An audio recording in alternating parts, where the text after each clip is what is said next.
Hi guys, Adrian Milag here. And today gusto ko lang magbigay ng reaction regarding sa nangyaring sunog sa may Pandakan, yung Santo Niño Church doon. Um, Sobrang nakakalungkot yung yung pangyayari na yon. Na syempre, 'di ba, na sa tagal na ng simbahan na 'yan tapos nasunog at syempre, 'di ba, after ng lockdown or quarantine na 'to, pag magbabalik na ulit yung mass, imbis na makapagsimba yung mga brothers and sister natin doon, so baka ma-postpone pa dahil nga sa nangyaring sunog dito sa Santo Niño de Pandacan. And sobrang nakakalungkot yung pangyayari na 'to. 'Di ba? As a Catholic, kung Katoliko ka, we're praying na madaling makarecover yung parish na to at pati na rin yung mga nagsiserve dito. Okay, kasi lalo na ngayon sa panahon ng pandemic, mas kailangan natin yung spiritual needs natin, 'di ba? At yun yung makukuha natin every time na magsisimba tayo at every time na magko-confess tayo at magte-take tayo ng Holy Communion. Pag bumalik na ulit yung mga religious gathering. Pero isa sa nalulungkot ako ay yung may mga ibang tao or sabihin na natin yung ibang kapatid natin sa pananampalataya na parang natutuwa pa sa misfortune na nangyari na to. Alam mo yun, yung matutuwa ka sa misfortune ng ibang tao, matutuwa ka sa naging crisis or naging problema or naging tragedy ng ibang tao. 'Di ba? Sobrang tapos sasabihin mo sa sarili mo na Christian ka. 'Di ba? Para sa akin, kung sasabihin mo na proud kang Christian tapos magiging masaya ka sa misfortune ng ibang tao, parang mali yata yung paniniwala mo. 'Di ba? Kasi si Jesus, 'di ba? I mean, ano ba ang pinopromote ni Jesus? Hatred ba? Bitterness? Of course not. 'Di ba? Hindi. Love, peace, compassion, mercy. 'Di ba? Lalo na sa panahon ngayon ng pandemic na 'to, kailangan natin ng mga taong may mercy and compassion sa iba. May mercy at compassion. 'Di ba? At kung matutuwa ka sa naging problema ng ibang tao, parang napaka-unchristian naman yata nun. 'Di ba? Lalo na kung parehas kayong naniniwala kay Jesus, tapos 'di ba, porket meron lang kayong pagkakaiba sa paniniwala nyo, sa beliefs nyo, 'di ba? Parang yun, pinipermit na ba nun para maging judgmental ka sa iba? Lalo na dito, sobrang nakakalungkot itong page na to. Ito sa sample ng post niya. Kahit nakakalungkot na nasunog lahat ng rebulto, at least may bago kaming itim na rebulto. Ayan, 'di ba? Ito pa, please pray for ipagdasal niyo po ang aming rebulto na sana makaligtas sa sunog. Ayan, 'di ba?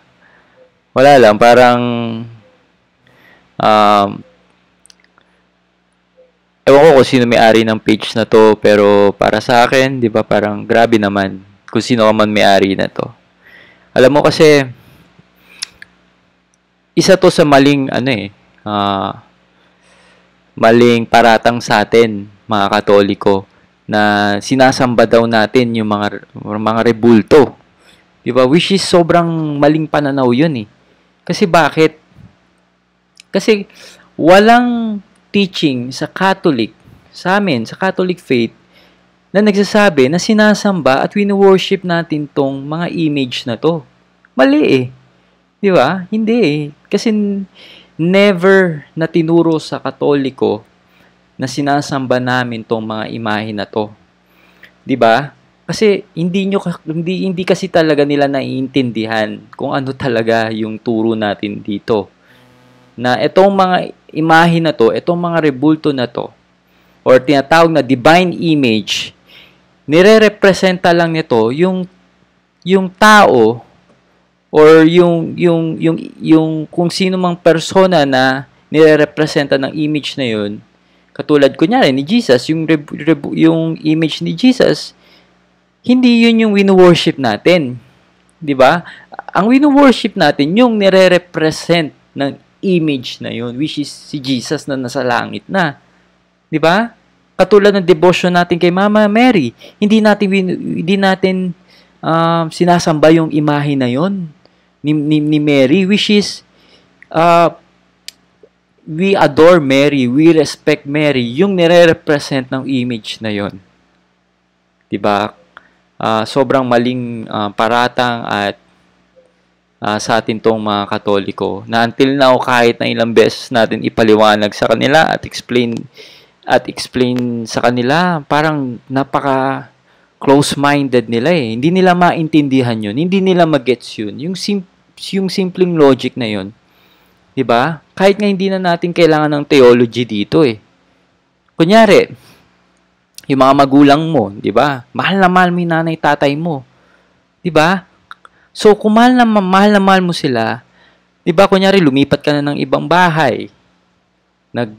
Ano ka na, naging independent ka na, 'di ba?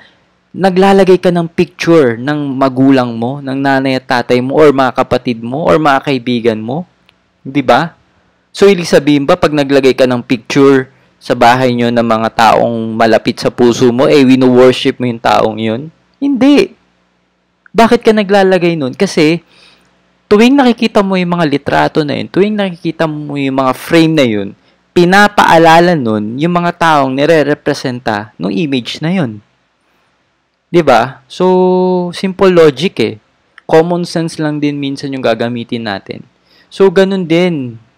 'Di ba? Tayo, kaming mga Katoliko, na itong mga rebulto na ito, itong mga image na to, hindi namin to wino-worship. 'Di ba? Yung nire-represent ng image na yun ang Diyos namin, katulad ni Jesus. Okay? And at sobrang mali eh, para matuwa ka sa nangyaring sunog dito sa Pandakan. Hindi ko alam bakit may mga taong nagiging masaya sa pangyayaring to. 'Di ba? Imbis na makiisa ka sa pagdadasal, makiisa ka sa yung sympathy ba sa nangyaring to. Kasi hindi kasi siya maganda eh. Kaya nga sabi, ano ba yung fruit of the Holy Spirit? Kung talaga makikita sa'yo ang Holy Spirit. 'Di ba? Which is peace, love, and joy. May nakalagay ba doon hatred and bitterness and being judgmental? Wala. 'Di ba? Kaya doon mo malalaman eh kung nasa'yo talaga ang Espiritu Santo. Dahil kung puro hatred ka, puro bitterness ka, judge ka ng judge, obviously, wala sa'yo ang Holy Spirit. So, yun lang. Kasi alam nyo, sa panahon ngayon na lalo na itong pandemic, itong crisis, ang nakakalungkot lang na parang medyo divided ang bansa natin. Sa dami-daming issue na nangyari ngayon, na ang daming division na nangyari dito sa bansang to. 'Di ba? Lalo na ngayon, 'di ba? Lalo na kung isa ka sa follower ni Jesus at sinasabi mo na Kristiyano ka, kahit ano pang religion ka. 'Di ba? Dapat you don't promote division, but you promote unity, especially in prayer for this country. 'Di ba? Wag na tayong dumagdag sa mga may hatred and bitterness diyan.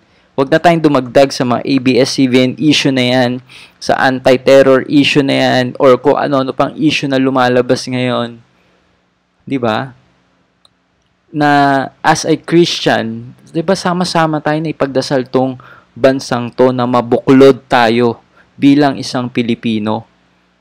Kasi si Satan, gusto niya talaga ma-divide ang bansang to para hindi tayo makausad. Para ma-stuck na lang tayo doon sa pagkalugmok. Gusto niya ng division eh. Yun ang gusto ni Satan. 'Di ba? And kung sasakay tayo doon at kung magpapa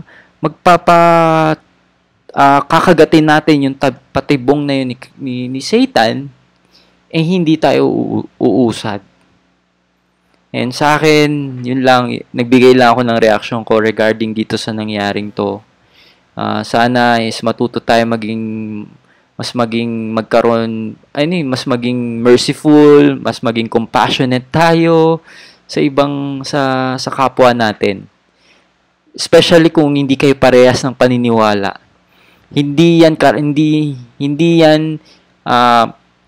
parang porket hindi kayo parehas ng paniniwala, eh meron ka ng karapatan para mang-bash, mang-judge, 'di ba? Mangmata, mangmaliit. Kasi ayaw yan ng Diyos eh, 'di ba? Kasi si Jesus sobrang meek and humble, humility, 'di ba? Yun lang. So as a Catholic, we continue to pray for the Santo Niño de Pandacan sa nangyaring to. We hope na for fast recovery ng parish na to, itong simbahang to. At yun lang. So nagbigay lang ako ng reaction. Kayo ba, ano bang tingin nyo sa nangyaring to? At anong masasabi nyo sa mga nang babash at nagpapakalat ng hate, lalo na sa ating mga Katoliko. Okay, so thank you. God bless.